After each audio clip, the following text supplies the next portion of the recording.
ازيكم عاملين ايه؟ يا رب تكونوا بخير. فيديو النهارده حاجه سهله وسريعه كده ما بتاخدش وقت. يلا بصي قومي كده شوفي الوصفه وقومي اعمليها على طول. كيكه الشاي كيكه حرفيا مفيش بيت ما بيعملهاش، سهله وسريعه وكل مقاديرها موجوده في البيت، ما بتاخدش وقت، بتتزين بصوص بسيط كده، فراوله شوكليت، اي حاجه انت عايزاها مع كوبايه شاي حرفيا تحفه. انا ورده اشرف ودي قناتي، ما تنسوش تعملوا لايك واشتراك للقناه ويلا بينا نبتدي. كوبايه لبن، كوباية سكر، تلت كوباية زيت وعصرة ليمون، ومعانا 3 بيضات نحطهم ونكسرهم في بولة علشان نضربهم كويس، ونضربهم بمضرب كويس قوي قوي قوي لغاية ما اللون الاصفر يبدأ يفتح معايا. بالنسبة لكوباية السكر تقدري تقلليها، يعني انا خليتها كوباية سكر الا شوية صغيرين كده عشان ما يبقى السكر بتاعها هادي شوية.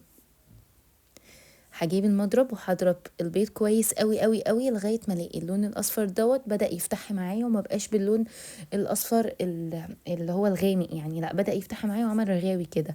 عليه كيس فانيليا علشان يودي ريحه البيض، ممكن تستخدميه فانيليا سايله، فانيليا بودره، اللي انت عايزاه. هضربهم كويس تاني واضرب مكوناتي كويس. طبعا هكون فتحت الفرن يعني وبدات اسخن الفرن. وانا بحضر المكونات هحط تلت كوبايه زيت وارجع اضربها تاني كويس. تلت كوباية زيت على المقدار الصينية دي كانت تقريبا 20 في 30 او لا 20 في 28 حاجة كده. وعليهم كوباية سكر، المقدار انت تقدري تعملي كوباية سكر كاملة، بس انا بحب السكر يكون هادي شوية فعملتها كوباية سكر الا شوية صغيرين. هضربهم بقى كويس واظبط الدنيا كده واحضر اللبن. انا جبت لبن، تقدري تستخدمي في الوصفه لبن وعليها معلقه خل، لبن وعليه معلقه او عصره ليمونه. انا عملتها عصره ليمونه بتخلي الكيكه لونها فاتح ما بتغمقش معاكي، بتديها طراوه كده وتكون هشه وطريه معاكي، بتقعد فتره طويله تكون طريه. يعني حرفيا بتغير الكيكة وتدخلها في حتة تانية خالص التركاية دي. عصرة الخل، معلش عصرة الليمون او معلقة خل صغيرة. هضربهم بقى كويس، وبعد ما اضربهم كويس هحط الحليب. معلش انا قلت ان انا هنحط عصرة ليمون على اللبن. اللبن هنا المقصود بيه الحليب مش اللبن الرايب. هحط بقى الحليب هنا لما حطيت له عصرة ليمون بتحسيه كده انه بدأ يروب معاكي ويبقى متكتل كده، وده شيء طبيعي جدا، انا ببقى عايزاه كده كأنه زي الساور شوية. هضربهم كويس قوي بقى لغاية ما يعني يبان لها صاحب، بس مش قوي يعني بديها ضربة كده كويس اتأكد ان المكونات كلها امتزجت. ابدأ بقى احط الخليط البودر. انا هنخلهم عندك المنخل او المنخل، عندك يعني اللي هننخل بيه الدقيق.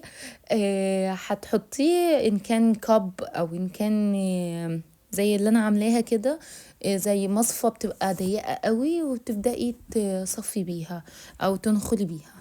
هحط كيس البيكنج باودر وعليه كوباية دقيق وانخلهم كويس علشان يخش معايا هوا كده كويس في الكيك، وما تبقاش فيه تكتلات او كلاكيع دقيق جوه في الكيك. بالراحة كده هضربها يعني بالمضرب خفيف عشان ما ينطورش معايا في كل حتة. طبعا بستخدم معايا مضرب الكهرباء او المضرب اليدوي العادي، كيكة بتتعمل بأي مضرب عندك في البيت. وبعد كده بحط كوباية الا ربع دقيق تانية. كوباية الا ربع، يعني انا حطيت كده كوبايتين الا ربع دقيق على المكونات اللي احنا قلنا عليها هضربهم بقى كويس. بس مش هطول في الضرب هنا، مجرد ان انا احس ان الدقيق راح خلاص هبطل خلاص واكون محضره الصينيه. هبطن الصينيه بتاعتي برشه زيت ورشه دقيق، اللي هي عشان بس الكيكه بتاعتي ما تلزقش معايا في الصينيه.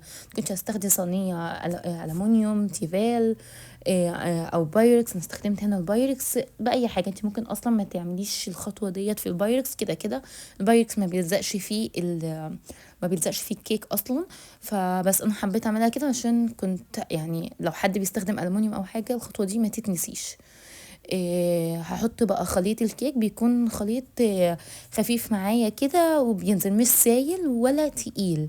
وادخله على فرن. طبعا انا قلنا انه كنا مسخنينه مسبقا 180 على درجة حرارة 180، قعد معايا تلت ساعة نص ساعة كان خلصان. بلاقي بقى الكيكة شقت معايا كده، خلاص كده الكيكة استوت معايا وكده بيرفكت في السوا.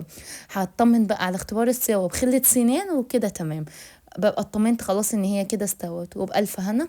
لو كنتم وصلتم للجزء دوت في الفيديو فشكرا شكرا جدا ليكم. متنسوش تعملوا لايك الفيديو لو كان عجبكم، واشتراك للقناة عشان بعد كده يوصل لكم كل فيديوهاتي الجديدة.